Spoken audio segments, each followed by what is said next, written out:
नमस्कार मित्रों, अन्वेषण प्लेटफॉर्म से एक बार पुनः आप सभी का स्वागत करता हूं। मित्रों, जैसा कि इस क्लास के माध्यम से हम लोग भारतीय संविधान व राज्य व्यवस्था के विषय पर चर्चा कर रहे हैं, जिसमें हमने पीछे की क्लास में भाग 3 में जो दिए गए हमारे फंडामेंटल राइट्स हैं, जो हमारे मूल अधिकार हैं, उनको हमने पूरी तरह से कंप्लीट कर लिया है। और आज से हम लोग जो भाग 4 है, भाग 4 में जो राज्य के नीति निर्देशक तत्वों का उल्लेख किया गया है, उनके विषय पर हम लोग चर्चा करेंगे। देखेंगे क्या है राज्य का नीति निर्देशक तत्व और इसके तात्पर्य क्या होते हैं, किस आर्टिकल में यह निहित है, इन सब बातों पर चर्चा करेंगे। तो आइए देखते हैं राज्य के नीति निर्देशक तत्व।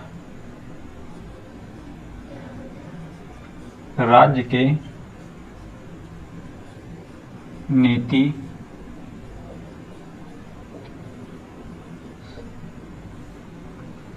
नीति निर्देशक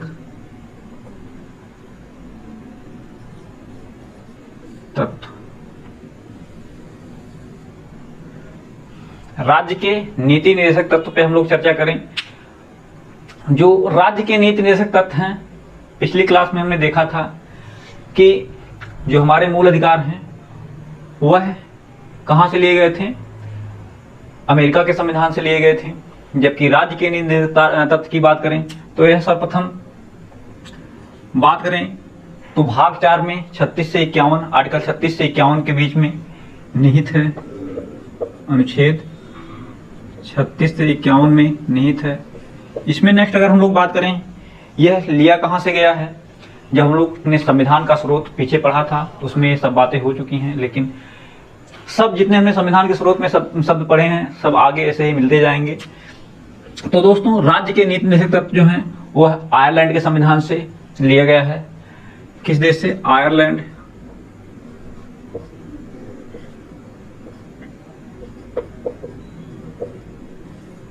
कहां से? आयरलैंड के संविधान से लिया गया है। क्या यह जो नीति निर्देशक तत्व है। वहीं नेक्स्ट बात आती है, इसमें नेक्स्ट बात आती है कि आयरलैंड ने किसके संविधान से लिया था, किस देश के संविधान से। इसमें कभी कभी थोड़ा सा अगर गहरा क्वेश्चन पूछना रहता है तब इस तरह क्वेश्चन रखता है एग्जामिनर। आयरलैंड ने कहां से लिया है? स्पेन से। स्पेन। नीति निर्देशक तत्व जो है आयरलैंड ने स्पेन से लिया है और हम लोग ने कहां से? आयरलैंड से लिए हैं। नेक्स्ट इसमें पहले बातों को दोस्तों हम लोग एक बार समझते हैं, जो इससे रिलेटेड कुछ इंपॉर्टेंट बातें हैं उसको समझते हैं, उसके बाद इसको नोट डाउन करेंगे हम लोग। अगर हम बात करें आयरलैंड से नीति निर्देशक तत्व लिए गए हैं।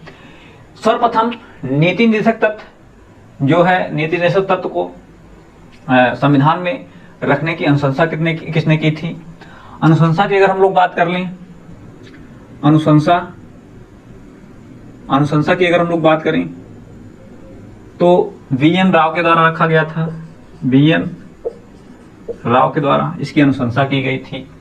और इसमें बहुत अच्छा क्वेश्चन निकल के आता है कि इसका प्रारूप किसने डिजाइन किया था। इसका प्रारूप की अगर हम बात कर लें, प्रारूप,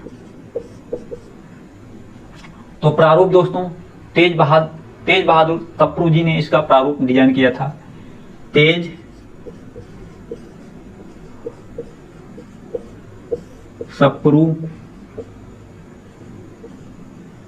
बहादुर सप्रू जी ने इसका प्रारूप डिजाइन किया था। कौन? और नेक्स्ट अगर बात करें, अनुशंसा किसने की थी? अनुशंसा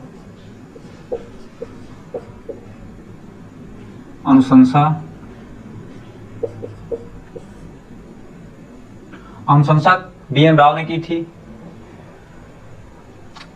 और इसमें नेक्स्ट बातें निकल के आती हैं कि कब यह डीपीएसपी जो है किसके माध्यम से इसको संविधान में रखा गया। तो दोस्तों, यह जो भारत शासन अधिनियम 1935 है, उसमें एक था अनुदेश पत्र। भारत शासन अधिनियम 1935 के अनुदेश पत्र अनुदेश पत्र के माध्यम से संविधान में रखा गया था। यानी अनुदेश पत्र के जो भारत शासन अधिनियम है उसमें जो अनुदेश पत्र था उसमें से है बातें कुछ ली गई हैं इसमें। तो यह भी कभी कभी एग्जाम में पॉइंट बनता है कि 1935 के माध्यम से अनुदेश पत्र या 1935 के माध्यम से नीति निर्देशक तत्व में क्या लिया गया है, तो क्या हो जाएगा, अनुदेश पत्र हो जाएगा ऑप्शन में, कि अनुदेश पत्र के माध्यम से नीति निर्देशक तत्व 1935 अधिनियम जो था उसमें से बातें ली गई थी। नेक्स्ट बातें इसमें निकल के आती हैं कि नीति निर्देशक या जो ये डीपीएसपी हमारा है, डीपीएसपी जो है या नीति निर्देशक तत्व का उद्देश्य क्या है, इसका उद्देश्य क्या है, उद्देश्य क्या है। उद्देश्य की दोस्तों बात करें हम लोग तो इसका जो उद्देश्य है लोक कल्याणकारी राज्य की स्थापना करना। लोक कल्याणकारी क्या, लोक कल्याणकारी की स्थापना करना, यानी राज्य के द्वारा अपने जनता के लिए लोक कल्याणकारी कार्य करना नीति निर्देशक तत्व का तात्पर्य है, यही है। जबकि इसमें और कुछ बातें निकल के आती हैं। क्या नीति निर्देशक तत्व जो है न्यायालय में वाद योग्य है, यानी इसके अगर कोई इसका व्यक्ति न्यायालय में इसका हनन होने पर व्यक्ति न्यायालय में रिट डाल सकता है, तो क्या होगा दोस्तों, इसका तात्पर्य क्या होगा कि यह जो नीति निर्देशक तत्व है यह राज्य के द्वारा इसको अधिकार दिए गए हैं, इस पर राज्य का पूरा प्रशासित कानून के माध्यम से राज्य का पूरा अधिकार है। इसको कोई भी व्यक्ति नीति निर्देशक के उल्लंघन होने पर, इसका हनन होने पर कोई भी व्यक्ति हाई कोर्ट या सुप्रीम कोर्ट में कोई भी रिट नहीं डाल सकता था या रिट नहीं डाल सकता है। जबकि हमने पीछे देखा था जो हमारे फंडामेंटल राइट्स हैं 12 से लेकर 35 तक, उसके उल्लंघन पर आदमी सीधे उच्चतम न्यायालय आर्टिकल 32 के तहत और उच्च न्यायालय आर्टिकल 226 के तहत रिट डाल सकता है। यह राज्य के विरुद्ध नहीं है बल्कि राज्य के सपोर्ट में है, राज्य को अधिकार दिया गया है। तो इसको हम लोग कह सकते हैं कि जो हमारे नीति निर्देशक तत्व हैं यह न्यायालय के समक्ष वाद योग नहीं है, न्यायालय में वाद योग नहीं है। क्या न्यायालय में वाद योग नहीं है, में योग्य नहीं है, यानी इसको लेकर कोई न्यायालय, इसके उल्लंघन होने पर कोई न्यायालय नहीं जा सकता है। आगे जो निकल के बातें इसकी आती हैं आगे और स्पष्ट होता जाएगा कि क्यों न्यायालय नहीं जा सकता है, किस चीज पर न्यायालय नहीं जा सकता है। नेक्स्ट दोस्तों अगर इसमें हम बात करें तो कुछ संविधानविद जो हैं उनके द्वारा कुछ कमेंट किए गए हैं। Doctor B R. अम्बेडकर के द्वारा जो डीपीएसपी है, जो राज्य के नीति निर्देशक तत्व हैं, इसको उन्होंने क्या कहा है, इसको उन्होंने अनोखी विशेषता के रूप में बताया है। क्या डॉक्टर बी.आर. अम्बेडकर जी ने, डॉक्टर बी.आर. अम्बेडकर जी ने नीति निर्देशक तत्व को अनोखी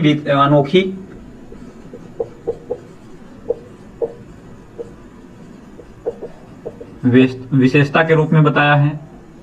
क्या अनोखी विशेषता के रूप में किसने बताया है, डॉक्टर बी.आर. अम्बेडकर जी ने।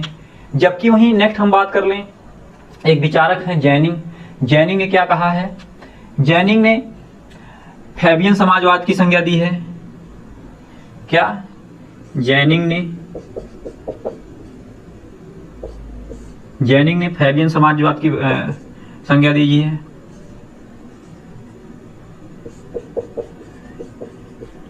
समाजवाद। जबकि ऑस्टिन ने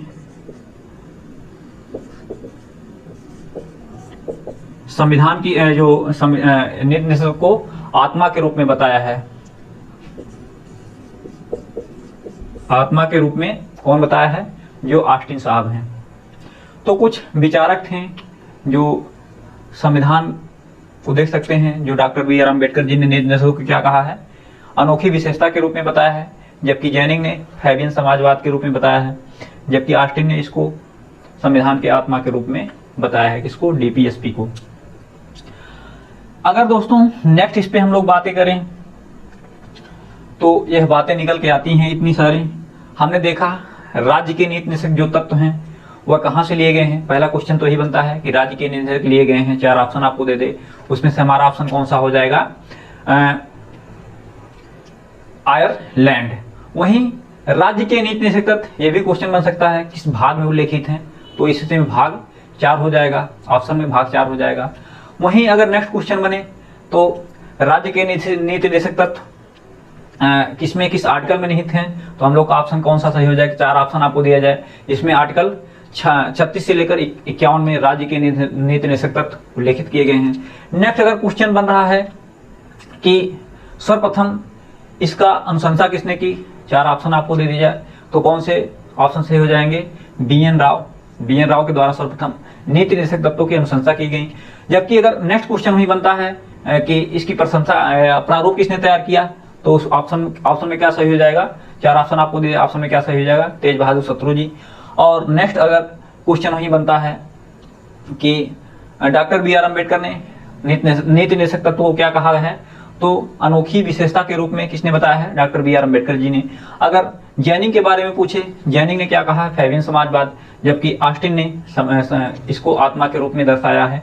तो दोस्तों हमने जो राज्य के निर्देशक तत्व हैं, जो इंपॉर्टेंट परीक्षा के पॉइंट ऑफ व्यू से जो चीजें थी उसको हमने देखा।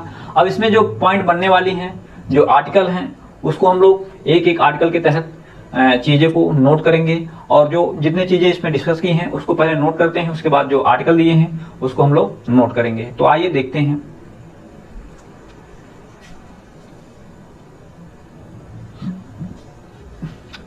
तो आइए इसको एक बार इरेज करते हैं, उसके बाद जो इसमें पॉइंट बनते हैं उसको हम लोग नोट करते हैं, फिर आगे बढ़ते हैं।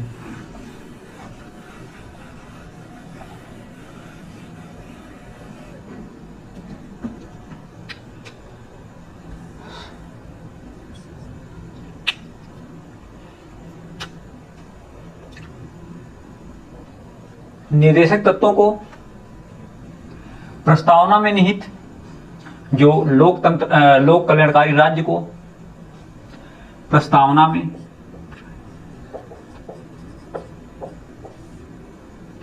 में निहित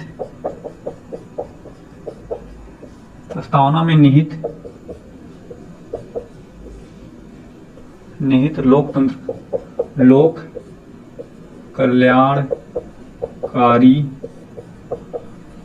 राज्य एवं समाजवादी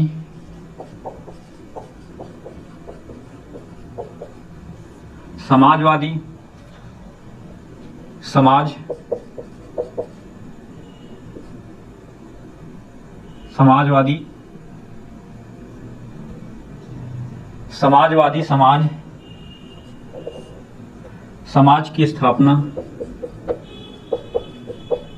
स्थापना के लिए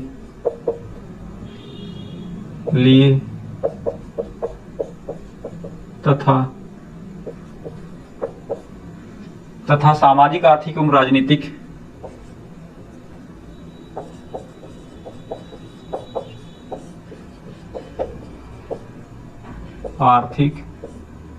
एवं राजनीतिक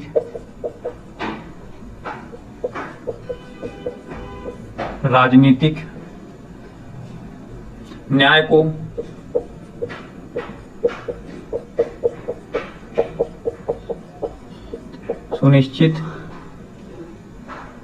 को सुनिश्चित कराने के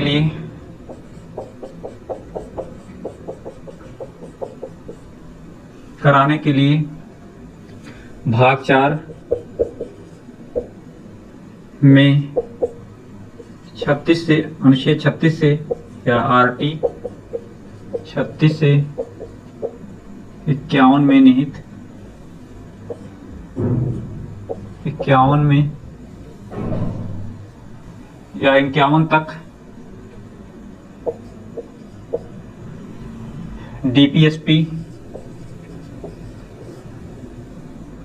डीपीएसपी या राज्य के नीति निर्देशक तत्व, राज्य के या निर्देशक तत्वों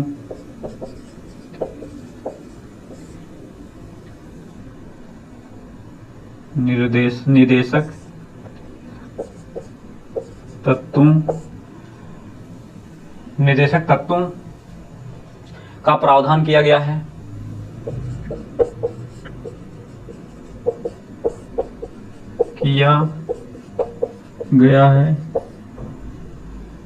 किया गया है जिसे भारत ने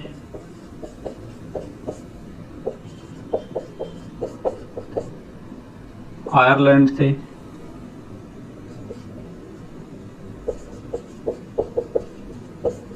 ग्रहण किया है, जबकि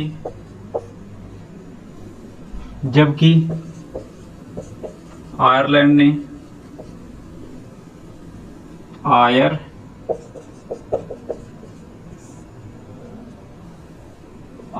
ने स्पेन से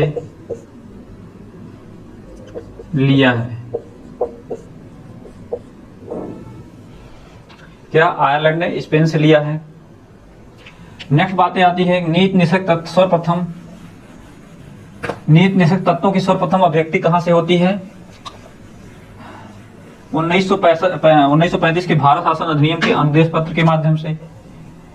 नीति निर्देशक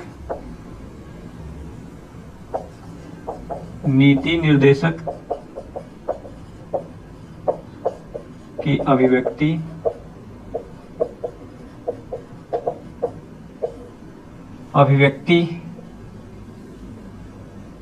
नीति निर्देशक की अभिव्यक्ति सर्वप्रथम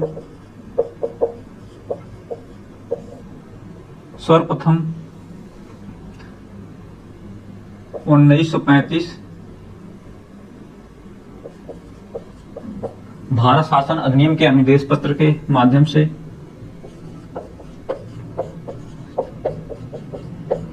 अधिनियम के अनुदेश पत्र के माध्यम से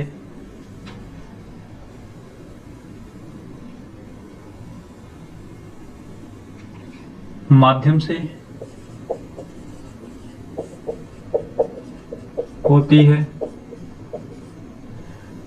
क्या अनुदेश पत्र के माध्यम से होती है नीति निर्देशक तत्व की?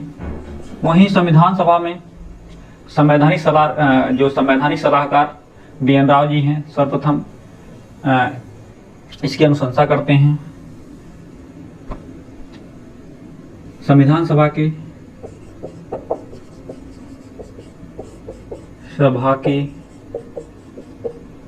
संवैधानिक सलाहकार VN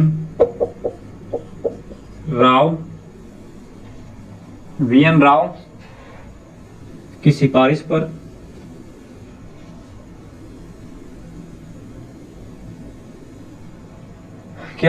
BN राव की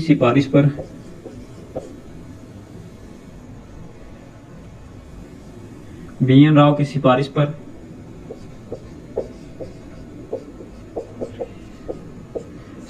पर तेज बहादुर सत्रू के द्वारा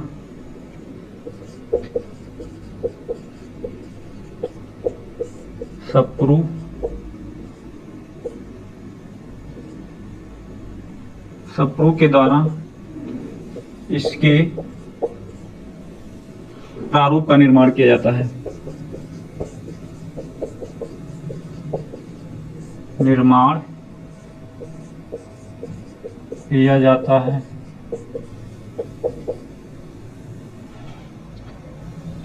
है।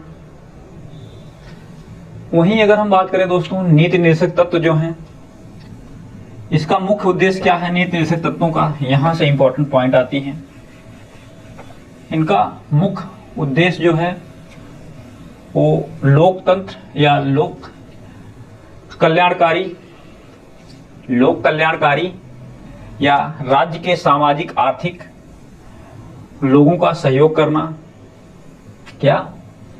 नीति निर्देशक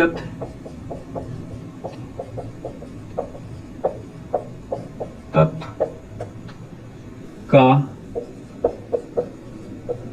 मुख्य उद्देश्य लोक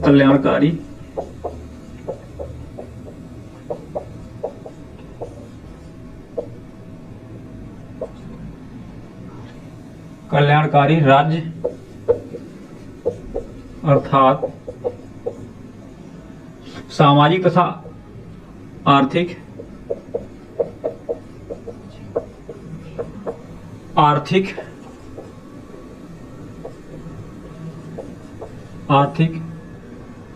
सामाजिक तथा आर्थिक प्रजातंत्र क्या? प्रजातंत्र की स्थापना करना।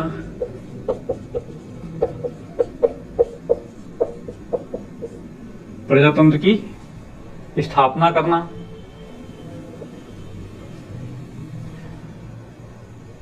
तो यह तो दोस्तों रहा नीति निर्देशक तत्वों का मुख्य उद्देश्य। नेक्स्ट बात आती है कि नीति निर्देशक तत्वों को स्वाभाविक तथा न्याय, जो स्वाभाविक रूप से गांधीवादी व उदारवादी के रूप में भी जाना जाता है। इसमें बात निकल के आती है कि कौन कौन से आर्टिकल जो हैं, जो 36 से 51 तक हम लोग आर्टिकल पढ़ेंगे, कितने आर्टिकल ऐसे हैं जो गांधीवादी के रूप में आते हैं। तो इसमें अगर हम लोग देखें, जो गांधीवादी सिद्धांतों पर आर्टिकल हैं, गांधीवादी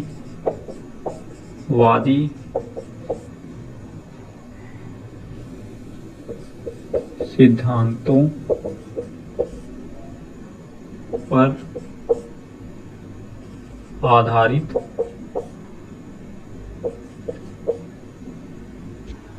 अनुच्छेद, जिसमें एक आ जाएगा 40, हम लोग 40 को गांधीवादी के तहत पढ़ेंगे। 43, 40, 43, 46, 47, 48। 40, 43, 46, 47, 48 ये गांधीवादी सिद्धांत के तहत आते हैं। कभी कभी पूछ लेता है कि कौन कौन से आर्टिकल गांधी जी की प्रेरणा के माध्यम से निहित हैं, उनकी जो गांधी जी की शब्दावलियां उसमें निहित हैं, गांधी जी के विचार निहित हैं। तो आर्टिकल 40, 41, 43, 46, 47, 48 इसमें जो बातें हैं उसको हम लोग देखेंगे आगे।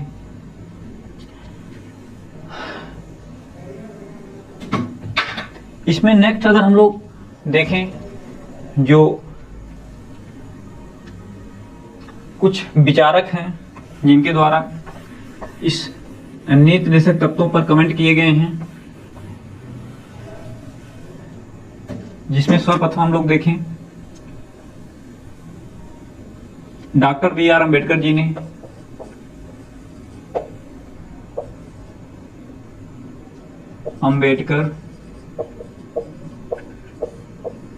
ने नीति निर्देशक तत्व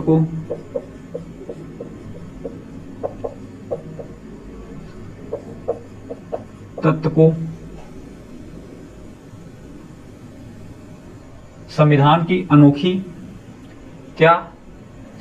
अनोखी विशेषता बताया है।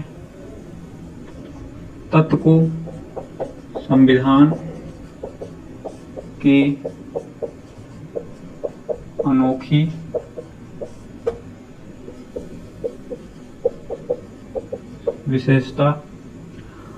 विशेषता की संज्ञा दी है किसने? जो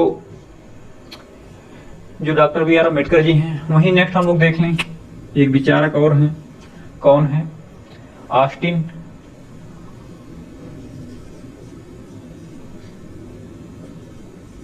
ऑस्टिन ने नीति निर्देशक तत्वों को राज्य की आत्मा की दर्जा दी है। नीति तत्वों को राज्य की आत्मा अनोखी विशेषता। नीति निषेधक तत्वों को राज्य की आत्मा की विशेषता या राज्य की आत्मा की संज्ञा दी है। तो यह तो दोस्तों बात रही जो राज्य के निषेधक तत्व हैं। दो स्टेटमेंट बहुत ही जबरदस्त पूछे जाते हैं जो बार बार।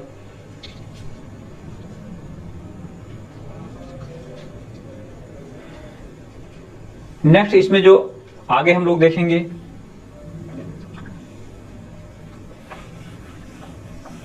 जो इसमें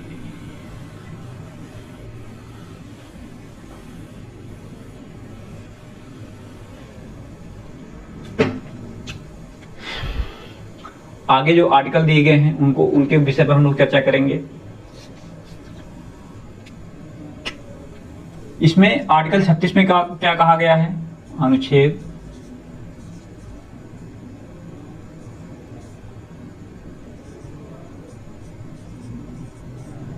अनुच्छेद 36 में दोस्तों जिस तरह हमने 12 में देखा था, आर्टिकल 12 में राज्यों को परिभाषित किया गया है, सेम उसी तरह इसमें भी राज्यों को परिभाषित किया गया है। किसमें? अनुच्छेद 36 में राज्यों को परिभाषित किया गया है।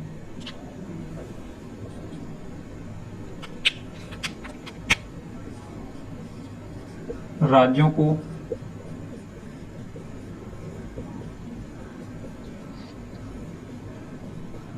किया गया है।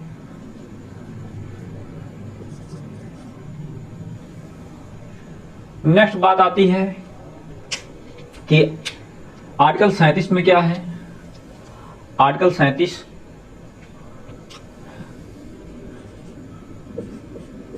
नेक्स्ट जो इसके आर्टिकल 38 से 51 तक है, हम लोग अगली क्लास में जो डिस्कस करेंगे। आज के लिए बस इतना ही। बहुत बहुत धन्यवाद।